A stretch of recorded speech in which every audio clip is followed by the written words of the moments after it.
Bienvenidos todos a las charlas de Jota. Estamos en la séptima temporada, esta es la charla 35 y estamos en una temporada que se ha dedicado a establecer esa relación entre el deporte y las artes, porque ya hablamos de literatura, ya hablamos de cine, ya hablamos de música y hoy vamos a hablar de las artes, pero no de las artes en general. De pronto me voy a concentrar en el tema de las artes plásticas y su relación con la actividad deportiva. Para los que llegan por primera vez, las charlas de Jota son una propuesta académica que tratamos de hacer, la estamos haciendo desde que comenzó la pandemia. Esta es la charla 35 y ya es la séptima temporada. Las temporadas son simplemente los segmentos temáticos que tomamos. En este segmento o en este bloque, en esta temporada, estamos ocupándonos de la relación entre el deporte y las artes en términos generales. Ya hablamos de música, ya hablamos de cine, ya hablamos de varios temas y hoy hemos decidido llamar a esta sesión el deporte y el arte, que son obras del cuerpo. Todos deben conocer el discóbolo, que es una de las esculturas griegas más conocidas y tal vez la más significativa en la relación artes plásticas deporte. El discóbolo es una figura atlética que tiene con la perfección del lanzador de disco tomada en la escultura, con un hombre de una clase de antropometría perfecta, con los músculos bien detallados, sin angustia en el rostro, concentrado en el lanzamiento, es decir, con toda la técnica que puede utilizar Mauricio Ortega, que recién puso récord suramericano, está en España, en Portugal está, y acaba de poner récord suramericano y la mejor marca de la temporada en lanzamiento de disco. Y uno ve la figura del discóbolo y ve compitiendo a Mauricio Ortega y uno dice, es que los griegos tenían la perfección del movimiento y se ve el cuerpo en tensión, en ejercicio dinámico. Es tal vez, por eso digo, la obra artística que más representa el deporte por su grado de perfección en cuanto al esplendor del cuerpo haciendo una actividad deportiva. Arranco referenciando esa obra porque la voy a citar más adelante y porque es tal vez lo más significativo en las artes plásticas en toda la gran obra que hay a través de la historia de la humanidad, pero es tal vez la que todo el mundo recuerda, esa obra que es del 450 a.C. de Mirón de Leutera, que era el escultor que le hacía tributo al deporte con esa y con otras obras, porque tuvo otras que también fueron importantes, pero no tan reconocidas como esta. Dice Sindig, que es un autor que me encontré preparando la charla, que todos los deportes son un espectáculo artístico. Él lo afirma tajantemente, todos los deportes son un espectáculo artístico porque se crea con el cuerpo una obra de técnica, de precisión, de exactitud y de movimiento, para usar un determinado artefacto, el cuerpo mismo, para buscar un objetivo competitivo.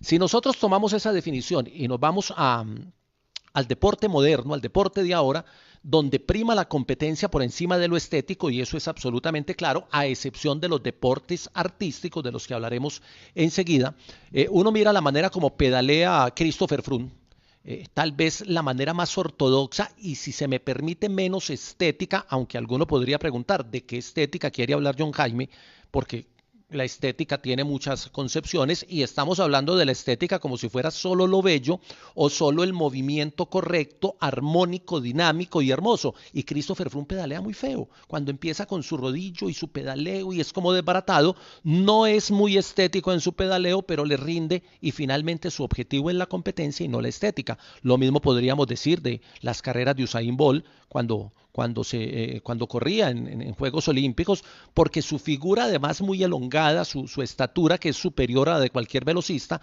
lo hacía ver también, levantaba la cabeza ya sobre los 60 metros cuando los otros la levantaban sobre los 40, y entonces uno decía, es que es poco estético Usain Bolt, dentro de la estética tradicional que tienen los corredores de velocidad y sobre todo en esa prueba de los 100 metros, y no hablemos de Michael Phelps con esa palma de la mano entrando brusca sobre el agua, cuando uno está viendo estilizados a los otros. A pesar de las competencias cortas y de mucho rigor, uno ve que hay un estilo más depurado, esto para los que ven la natación, en los otros nadadores que en Phelps, pero Phelps se colgó 23 oros en Juegos Olímpicos y eso prácticamente amerita cualquier esfuerzo. Lo de Karl Malone lanzando a una sola mano de una manera ortodoxa, cuando en la técnica del tiro libre le enseñan a uno siempre a apoyar el balón sobre una mano y a lanzar con la otra. Entonces, si uno mira los grandes deportistas de ahora, sí, prima la competencia por encima de la estética, pero no voy a hablar de la estética de los deportistas, sino cómo los artistas plásticos son capaces de plasmar a lo largo de la historia la estética de los deportistas y los han inmortalizado en obras como la del discóbolo, que se han vuelto referentes no solo para el tema del arte, sino también para estudios de antropometría, del cuerpo humano y de otros factores que tienen que ver también con la actividad deportiva. La técnica del lanzamiento del discóbolo es tal vez la mejor clase para un lanzador de disco que quiera aprender cuál es el movimiento exacto.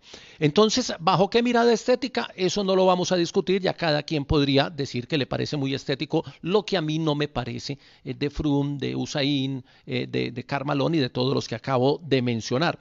Lo cierto es que a lo largo de la historia, el arte y el deporte han estado relacionados, incluso desde la prehistoria, dicen algunos autores, donde han encontrado una relación profunda entre estas dos actividades humanas, entendiendo el arte como la sublimación de lo cotidiano a partir de la plástica, de la estética y de diferentes artes, y entendiendo el deporte como la sublimación también de lo cotidiano, pero a través del ritmo, a través de la velocidad, a través de la habilidad, a través de la técnica y a través de la competencia, que es el objetivo de la actividad deportiva.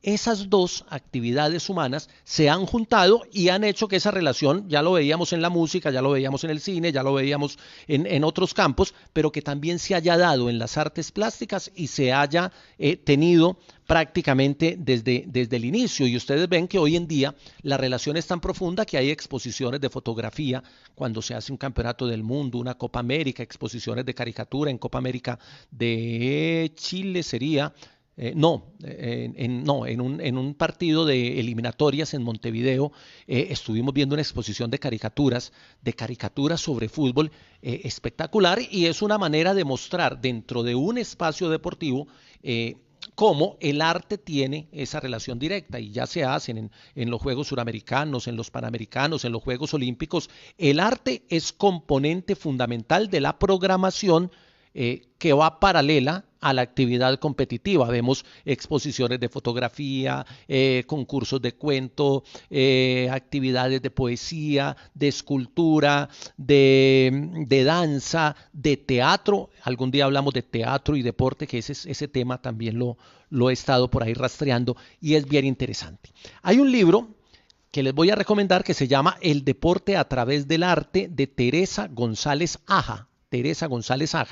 Donde hace un recorrido histórico de la relación entre deporte y arte. Ella comienza con la prehistoria y plantea que hay una relación entre la actividad del hombre y la parte artística, pero ahí quedan unas inquietudes porque la actividad física del ser humano en la prehistoria no tenía un componente competitivo. No se hacía actividad deportiva para competir, se hacía para defenderse, para sobrevivir, y la actividad artística con esas pinturas rupestres que todos conocemos de las pruebas de la Cox en Francia y demás, que nos dicen que el hombre en la prehistoria plasmaba la actividad deportiva, pues no era actividad deportiva, era actividad de supervivencia, correr, nadar, lanzar una flecha, eran actividades de supervivencia, y el arte no correspondía a una necesidad artística, correspondía más a una necesidad mitológica, a una necesidad, digamos, no lo digamos religiosa, sino mitológica, relacionada con los rituales, con las formas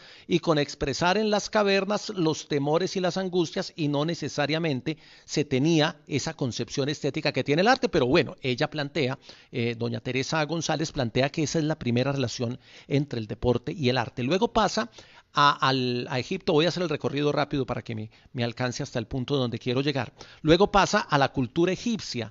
Y hablando de las expresiones deportivas y artísticas en los egipcios, que tampoco tenían deporte en el sentido que lo entendemos nosotros, aparecen las vasijas, las pinturas en las pirámides, donde se plasman posiciones de muchas disciplinas deportivas que incluso hoy sobreviven. El tema de la lucha la lucha libre, hay casi que una clase de lucha de toda la técnica y de todos los movimientos plasmado en en una de esas tumbas, en alguna de esas pinturas, creo que es en la tumba de Jeruef. En la tumba de Jeruef es donde está la pintura de los 6 boxeadores, que son 6 personajes en actitud de boxeo, incluso posicionados con una mano adelante, con la otra mandando la guardia, pero dicen los historiadores que puede ser un ritual que obedecía a algo más de la tradición y de la cultura que de la misma expresión del boxeo.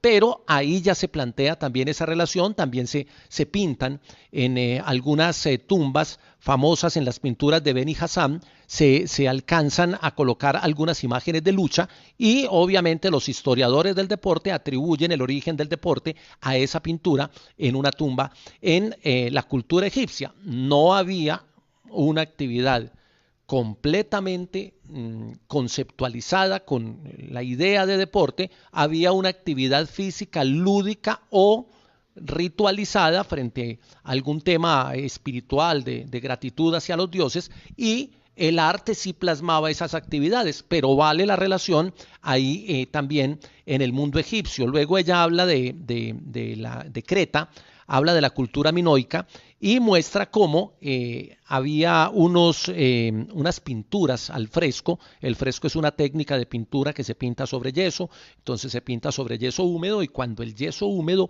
se seca, absorbe la pintura y el fresco queda muy resaltado en materia de pintura. Entonces hay unos frescos en Creta que plasman también algunos movimientos, algunos ejercicios, algunas actividades físico religiosas, no metamos religioso ahí, más bien físico-festivas, de homenaje a los dioses y demás, donde aparece lo estético, donde aparece lo armónico, donde aparece la flexibilidad, la agilidad. Hay un fresco que es el del toro. Resulta que en esta cultura tenía alguna cercanía con el animal y aparecen unas figuras humanas saltando por encima del toro, incluso hay figuras masculinas y femeninas para que busquen ese fresco del toro en Creta, que es muy interesante porque salta por encima. Ahí ya puso Alejo Vargas el enlace del libro, se consigue, claro, en internet.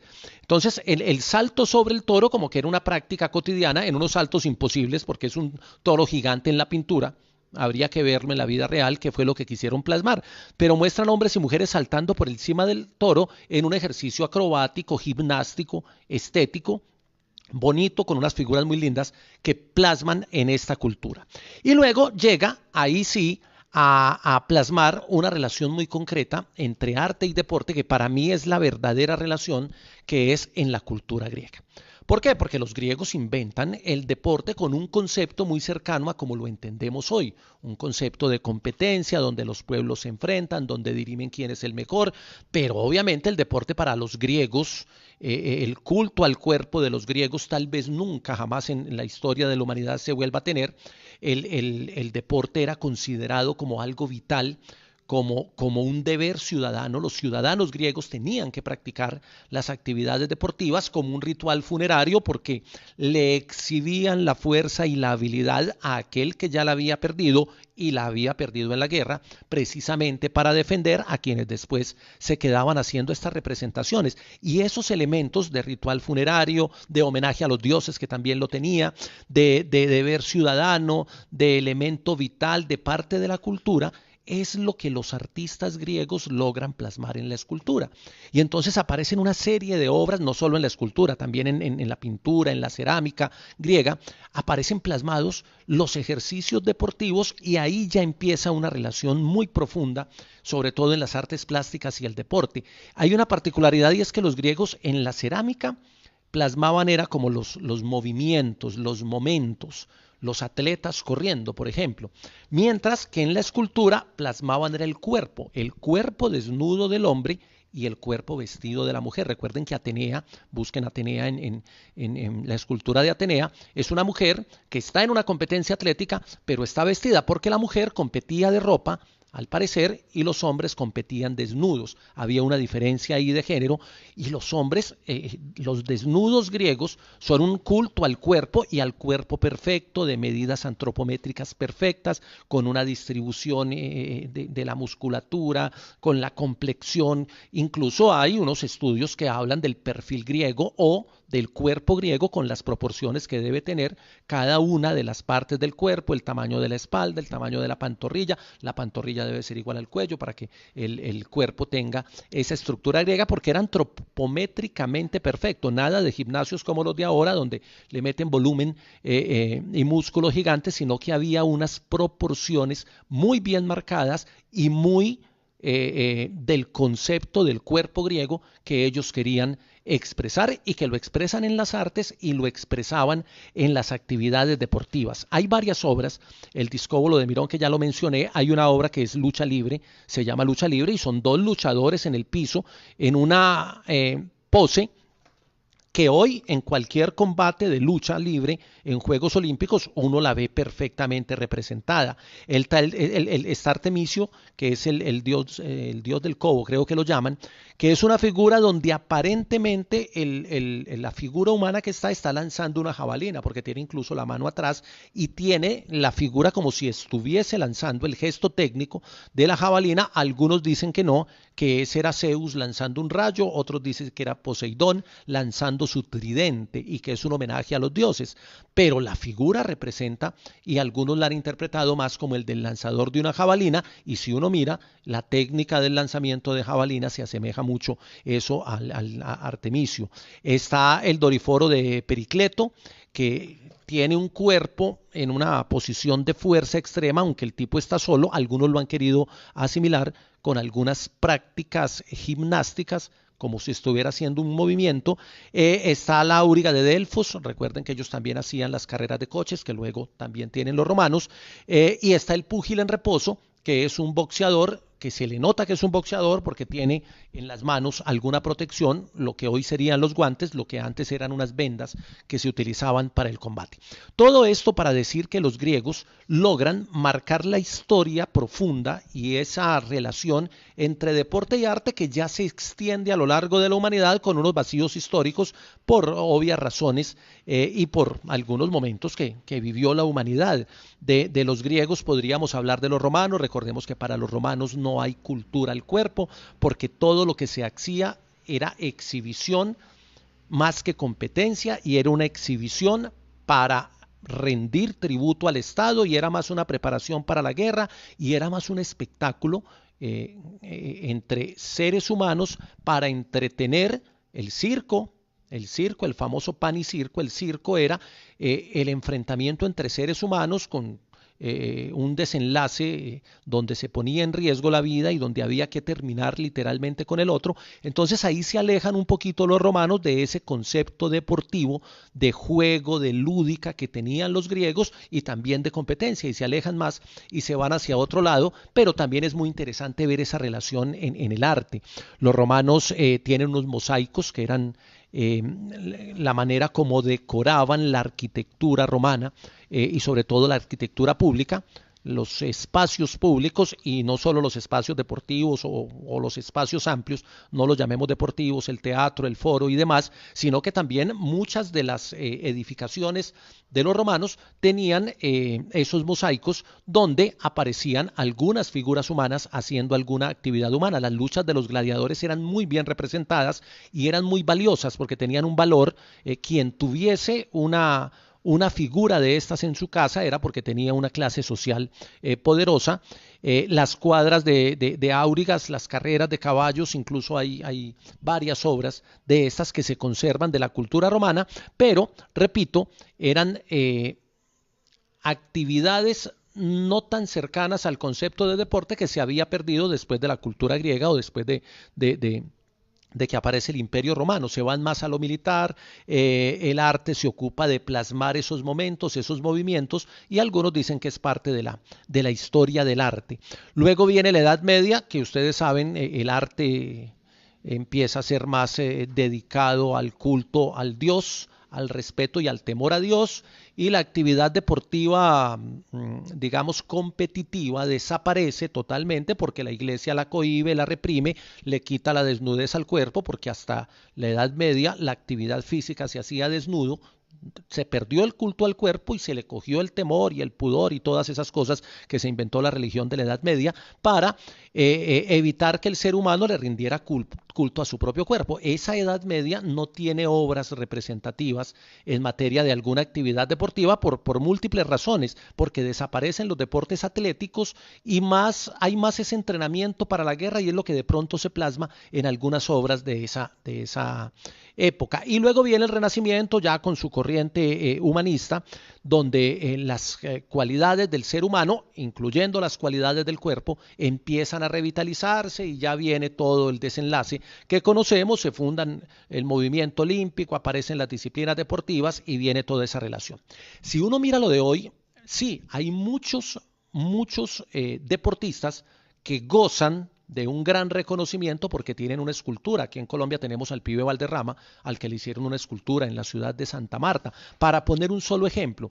Pero no son esculturas hechas para la apreciación estética, a ver si lo digo bien, sino que son más para la explotación comercial, para que los seres humanos que idolatran a esas figuras, muchas de ellas vivas, vayan hasta su escultura y se tomen la foto como algo anecdótico, como algo particular, como un recuerdo. Tiene más un tema, no sé si llamarlo comercial o de mercadeo, que incluso de componente estético, porque incluso hay unas esculturas de esas. Aquí tengo una lista larga: la de Larry Bird en Indiana, que esa la vi por allá; la de Federico Martín Bahamontes, sí es una obra de arte, esa está en Toledo, y al lado, y además porque Toledo es un pueblo español cerca a Madrid, donde hay una gran cultura de la Edad Media, y están los castillos y las armaduras, y la escultura Bahamontes es en hierro forjado y es hermosa, y estéticamente es muy linda,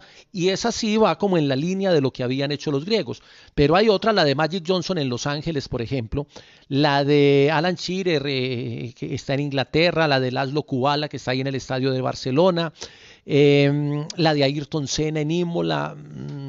Son obras de arte. La de Maradona, pues, para poner una en Argentina. Hay otra, la de Ali, que está en Londres; la de Bobby Robson, que está en Inglaterra; la de Juan Manuel Fangio, que está en Monte Carlo, no está en Argentina, está en Monte Carlo; de Michael Jordan en Chicago. Ya me tomé una foto con Michael Jordan, el Michael Jordan de Chicago, que es una obra. Son representaciones del ser humano, del deportista, pero no hay, como lo dijera, no hay una gran expresión hacia lo estético, sino que hay casi que una copia fiel de la figura del deportista en un gesto técnico, para ponerlo al pie de un escenario donde hay mucho tráfico de gente y que la gente se tome fotos. Son pocos los que van con una mirada de apreciación estética, de disfrutar de las líneas, del movimiento, de la armonía del cuerpo, de la estética, y eso genera alguna pequeña desilusión en relación con el concepto al que quiero llegar en estos 35 minutos de la charla de hoy. Entonces, podría hacer la lista larga. Voy a mencionar algunos más que tengo aquí. Ángel Nieto, el motociclista, tiene una escultura en Jerez de la Frontera, una escultura hecha él; la de Johan Cruyff, que está en Ámsterdam; la de Cristiano Ronaldo, que está en Madeira, en Funchal, en Portugal; la de Brian Clough, ese es un entrenador del Nottingham Forest, y me llama la atención, y ya que vi por aquí al profesor Castel, son muy poquitos los entrenadores en el mundo a los que se les ha hecho escultura, y eso me llama la atención. La de Lobanovsky, que es tal vez la otra que conozco de entrenadores. He visto muy pocas veces le rinden tributo a los entrenadores, sí a los deportistas. Hay una figura de Pelé también en Santos, en Brasil; la de Karen Abdul-Jabbar, que está al lado de cerca la de Shakira y en Los Ángeles; la de Eusebio en el Estadio La Luz en Portugal. Hay muchas, podríamos hacer una lista y compartirla también, porque me parece interesante. Digamos que el arte le sigue rendiendo tributo al deporte, pero con esa concepción del deporte moderno, que se ha vuelto más que culto al cuerpo y a la actividad, se ha ido más del lado del lado comercial y del lado económico. Y el arte ha aportado para ese tema, no lo estoy demeritando, pero se queda uno con la sensación de que el mejor momento de la relación arte-deporte fue en la cultura griega por todos los elementos que ya mencioné. Quería llegar a este concepto. Muchos plantean la vida desde la dualidad. Yo siempre trato de mirar el tridente. Algunos hablan del cerebro triádico y desde ahí siempre he tratado como de mirar el gris entre el blanco y el negro. Y entonces yo diría que en esa relación deporte y arte hay que meter un tercer elemento que sería el movimiento. Si uno logra hacer un tridente con el deporte, el arte y el movimiento, entendería que elevar a calidad estética el movimiento es buscar dentro del deporte los movimientos que se dejen representar estéticamente de una manera mucho más interesante. Encontrar en el gesto técnico del deporte el movimiento que me permita representar y plasmar. Es que representar movimientos en pintura, incluso en fotografía. ¿Se acuerdan que los de mi generación aprendíamos a hacer los barridos? Porque tomar fotos en escenarios deportivos con actividad de movimiento es muy difícil. El movimiento es muy difícil para el arte y para el artista plástico lo es mucho más porque es plasmar no un cuerpo quieto, no un cuerpo estético, sino un cuerpo que tiene una dinámica, un ritmo, unos elementos armónicos y unos elementos de movimiento que son muy difíciles de capturar. Entonces yo diría que en la relación arte-deporte hay que hablar de un tridente donde el movimiento es el tercer elemento y el movimiento debe aparecer en esa relación. Digamos que hay deportes que son artísticos, el nado, la natación artística, que antes se llamaba nado sincronizado, está la gimnasia rítmica, está la gimnasia artística, casi todas las gimnasias, incluyendo las que no son modalidades olímpicas, tienen ese componente estético donde incluso, ya lo hablábamos en el día que hablamos de la música, hay un elemento musical de buscar sincronías, armonías con el ritmo, movimientos sutiles, movimientos bien hechos, técnicamente muy bien elaborados y plasmar ese tipo de actividades ha sido también un reto para los artistas plásticos, pero representar otro tipo de movimientos, el del jugador de básquetbol que tiene que desbaratar su cuerpo para hacer una finta frente a un rival y sacarlo de la marca, por ejemplo, y el desbaratar es entre comillas, es bien complejo y ha sido muy difícil de representarlo. De hecho, todas las esculturas que hay de jugadores de básquetbol, o está el basquetbolista con el balón aquí al lado, o está en un gesto técnico, en el mate, en la clavada, en un gesto de ataque, pero no está en un gesto de movimiento, de amague. A los futbolistas lo representan casi todos cuando están pateando la pelota o cuando tienen un pie sobre la pelota, que están en estado de quietud, pero no en el momento de hacer un movimiento técnico, un gesto técnico, y ese es un tema bien interesante. Por eso digo que el elemento fundamental para entender esta relación es el tema del movimiento. Digamos que el deporte ha logrado inmortalizarse gracias al arte y gracias al arte o gracias al deporte, el arte ha encontrado ese reto de plasmar el movimiento como un elemento artístico y estético, porque tiene al modelo viviente al frente haciendo un diferente movimiento, pero no lo puede congelar, no lo puede petrificar, no se pinta por modelaje, sino que se pinta por imaginación, porque cuando el jugador hace el movimiento o cuando el atleta hace el pique, pues no se queda estático. Y para el artista que no lo está viendo, sino que lo está imaginando, le queda mucho más complejo. Los que hacen pintura de deportistas o dibujo saben que es más complejo lograr los trazos que signifiquen ese movimiento, porque hay técnica, porque hay ejecución, porque hay coordinación entre ciertas partes del cuerpo y porque hay otros que no entran en coordinación.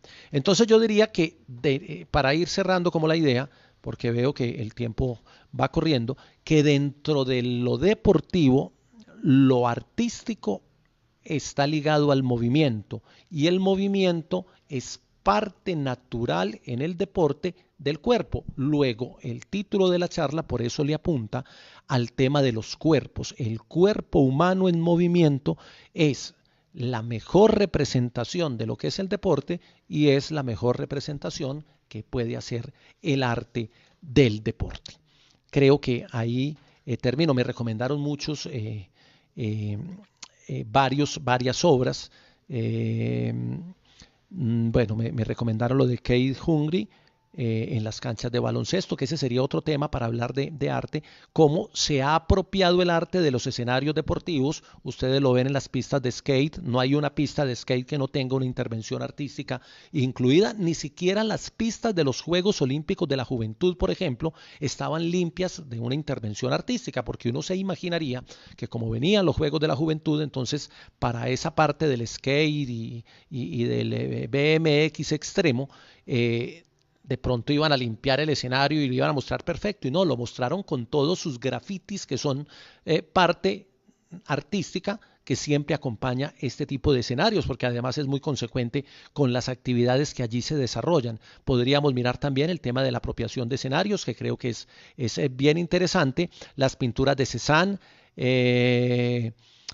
también me la recomendaron, y bueno, me recomendaron varias obras que no voy a mencionar, las voy a dejar por aquí para tener en remojo. Y bueno, y me dicen que hay otra de Abramovic, Marina Abramovic.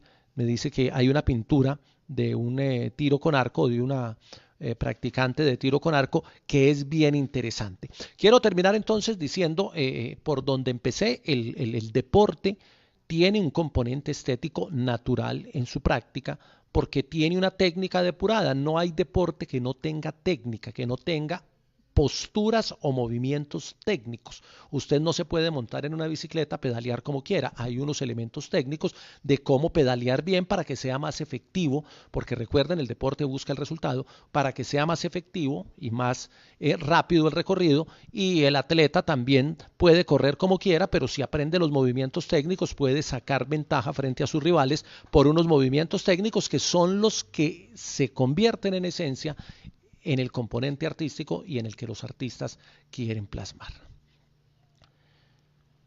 35 minutos, 33. Bueno, hoy hicimos 2 minuticos menos. Dice Jonathan Mejía, podría decirse que una de las esculturas actuales que plasma el concepto de movimiento, la de Jordan. Sí, la de Jordan tiene movimiento y es, digamos, dentro de mi concepto estético, de lo que más se asemeja a ese concepto del que estaba hablando: deporte, arte, movimiento, el tridente, y que el movimiento sea dimensionado con una mirada estética y artística. El arte es la trascendencia del deporte desde diferentes puntos de vista, dice Alejandro Vargas. Son obras de reconocimiento a los jugadores. A la prima Fanny Correa está conectada, Marta se conectó también, Alejandro nos regaló ahí el libro de Teresa González, a William gracias por el comentario, a don Héctor Monroy un abrazo, ahí lo vi conectado. Esa es una pregunta: ¿cuáles obras de arte hay en los escenarios deportivos de Medellín?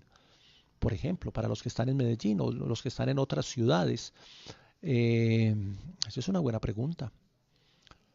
¿Por qué el arte no lo hemos llevado a los escenarios deportivos en gran cantidad? Hay algunos que los tienen.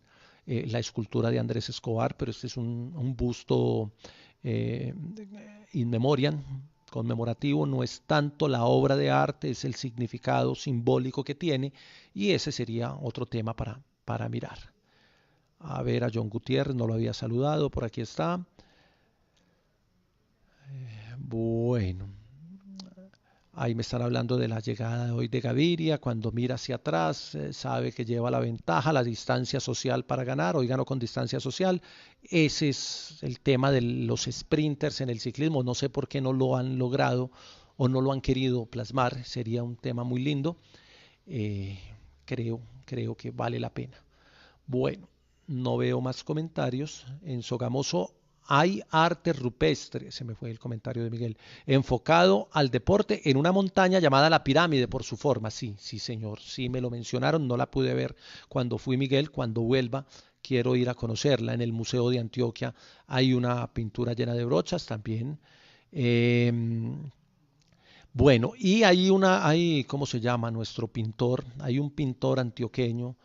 Ay, se me escapó, que trabajé con él, fue compañero mío en Indeportes Antioquia, cuando era Coldeportes, que pinta. Él es un gran pintor del movimiento, e incluso en unos Juegos Nacionales no se entregaron trofeos, sino que se entregaron las obras de él el maestro, ¿cómo se llama el maestro? Se me escapó si alguien lo sabe.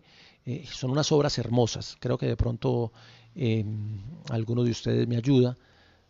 Y tiene, lo he visto haciendo exposiciones, haciendo, de pronto Héctor me ayuda, ¿cómo se llama, hombre? Que plasma con movimientos la estética del deporte, que no es fácil. Trabajo muchos años en Indeportes Antioquia. Aquí me dicen que si Guevara, no, no. Bueno, se me olvidó el nombre, luego lo recuerdo, pero es un gran pintor. A todos muchas gracias. Recuerden que los martes o los miércoles en la noche, yo les aviso cuando estamos en esta temporada. Cuando terminemos esta temporada, haremos otra. Vamos a volver a otros campos. Aquí siempre hablamos o de periodismo deportivo, o de deportes, o de comunicación, o de algunas habilidades gerenciales y administrativas. En ese campo nos movemos en las charlas de J y de ese campo vamos a sacar, o de esos campos vamos a sacar la octava temporada. Ya llevamos 3 de esta séptima temporada, nos quedan 2, entonces nos vemos la próxima semana. Recuerden darle me gusta, seguir al fanpage, y a quienes ven las charlas en YouTube, seguir el canal, recomendarlo y demás. Feliz noche, chao. Los que quieran ver las noticias a las 11 en el canal regional. Chao.